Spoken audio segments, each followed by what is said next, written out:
So here's the piece of wood that we've got to make the sign on. Basically 18 inches is the bottom, the smallest diameter distance, and about 27 1/4 is from here to here. Just to give the client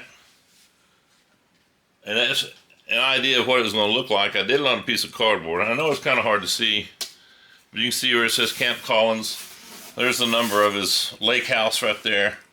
And then there's a picture of a striped bass on top of it. And it fits on the board 18 inches across on the edge to edge and 27 1/4 inches tall.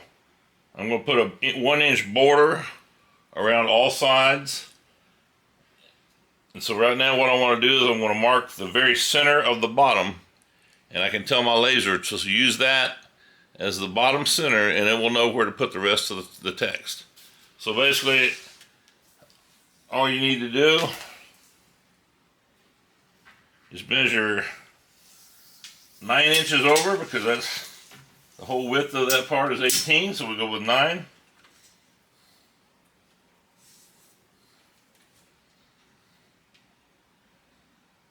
So 9 inches is right here. Then we're going to measure up 1 inch, because I'm not going to use this outside edge as the measuring. It's going to be 1 inch inside the measuring. So we measure 1 inch up from 9 from the center and draw a line. So really all I really need is a dot right in the center.